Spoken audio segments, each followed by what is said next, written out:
بسم اللہ الرحمن الرحیم۔ نیک مرد اور چلباز عورتوں کا واقعہ بیان کیا جاتا ہے کہ بنی اسرائیل میں ایک انتہائی نیک شخص رہا کرتا تھا، جسے اللہ تعالیٰ نے ظاہری حسن و جمال بھی بہت دے رکھا تھا۔ وہ اپنے ہاتھ سے زنبیل بناتا اور فروخت کر اپنا گزر بسر کیا کرتا تھا۔ ایک دن وہ بادشاہ کے دروازے پر سے گزر رہا تھا کہ بادشاہ کی بیوی کی خادمہ نے اسے دیکھ لیا۔ جا کر ملکہ سے کہنے لگی کہ یہاں ایک آدمی ہے کہ ایسا حسین شخص کبھی نہیں دیکھا میں نے، زنبیل فروخت کر پھر رہا ہے۔ ملکہ نے حکم دیا میرے پاس لاؤ۔ اسے لایا گیا تو اسے دیکھتے ہی ملکہ اس پر لٹو ہو گئی۔ کہنے لگی زنبیل پھینک دے اور یہ چادر سنبھال باندھ دی، جسے کہا تیل اور خوشبو وغیرہ لا، ہم اس سے اپنی حاجت پوری کریں گے۔ اور عابد سے کہنے لگی اب تجھے زنبیلیں بیچنے کی ضرورت نہیں رہے گی۔ عابد بار بار انکار کرتا رہا۔ کہنے لگی کہ اگر تو یہ کام نہیں کرنا چاہتا تو اس کے بغیر یہاں سے باہر بھی نہیں جا سکتا، اور دروازے بند کرنے کا حکم دے دیا۔ عابد نے یہ حال دیکھا تو کہنے لگا کیا تمہارے محل کے اوپر کوئی ضرورت کی جگہ ہے؟ کہنے لگی ہاں۔ باندی کو حکم دیا کہ اس کے لیے پانی وغیرہ اوپر لے جا۔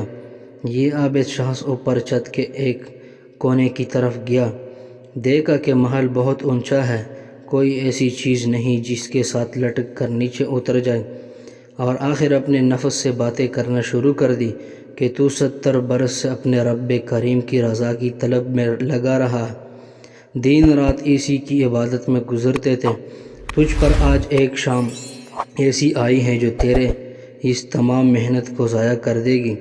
واللہ تجھ سے بڑھ کر کوئی خائن نہ ہوگا اگر یہ شام تیرے اعمال کو فاسد کر دے گی، آخر اللہ کو کیا منہ دکھائیں گا۔ عرض اس طرح سے وہ اپنے آپ کو خطاب کرتا رہا اور آپس میں باتیں کرتا رہا۔ حضور صلی اللہ علیہ وسلم فرماتے ہیں کہ جب اس نے بلندی سے کود جانے کا ارادہ کر لیا تو اللہ تعالیٰ نے حضرت جبرائیل علیہ السلام کو حکم دیا، انہوں نے لبیک کہہ کر جواب دیا۔ ارشاد ہوا میرا بندہ میری مسیحت اور ناراضگی سے بچنے کے لیے جان کی بازی لگا رہا ہے، جا اپنے پروں سے اس کو تام لے اور اسے ذرا بھی تکلیف نہ ہونا پائے۔ چنانچہ جبرائیل علیہ السلام نے اپنا پر پھیلایا، اسے پکڑ کر یوں زمین پر رکھ دیا جیسے ایک مہربان باپ بیٹے کو رکھتا ہے۔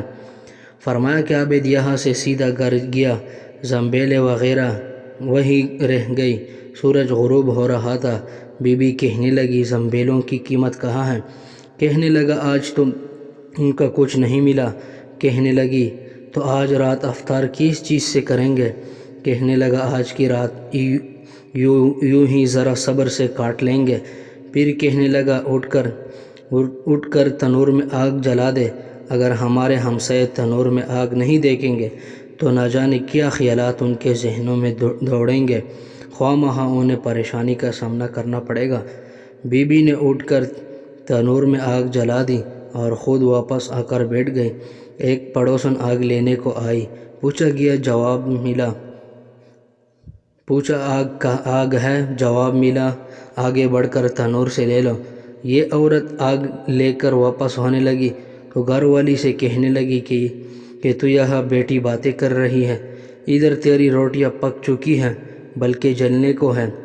عورت نے اٹھ کر دیکھا تنور بہترین روٹیوں سے بھرا ہوا تھا۔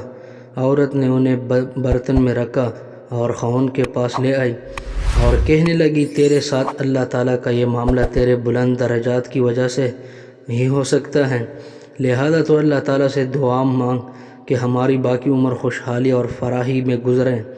عابد کہنے لگا اسی حال پر صبر اچھا ہے، مگر عورت کا اصرار بڑھتا گیا، حتیٰ کہ عابد نے دعا کرنے کا وعدہ کر لیا۔ آدھی رات کو اٹھ کر نماز پڑھی اور اللہ تعالیٰ سے دعا مانگنے لگا کہ اے اللہ میری بیوی کا اصرار اور تقاضا یہ ہے کہ اس کو باقی عمر میں خوشحالی اور فراخی عطا فرما۔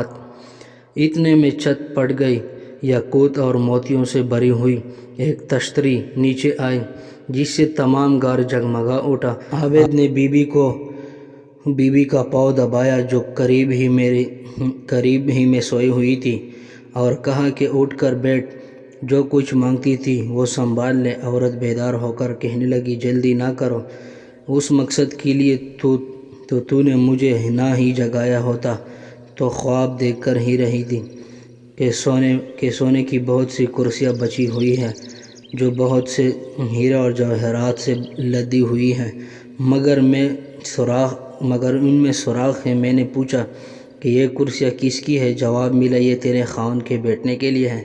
میں نے پوچھا یہ سوراخ کیا ہے؟ جواب ملا یہ وہی نقص اور کمی ہے جو دنیا کی جلد بازی کی وجہ سے واقع ہوئی ہے۔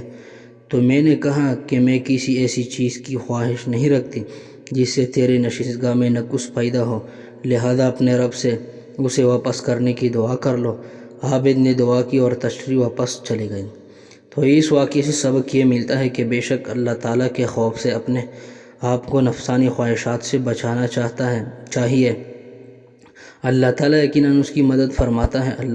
اللہ پاک سے دعا ہے کہ اللہ پاک ہمیں اس واقعے سے سبق حاصل کر کے اس پر عمل کرنے کی توفیق عطا فرمائے۔ آمین یا رب العالمین۔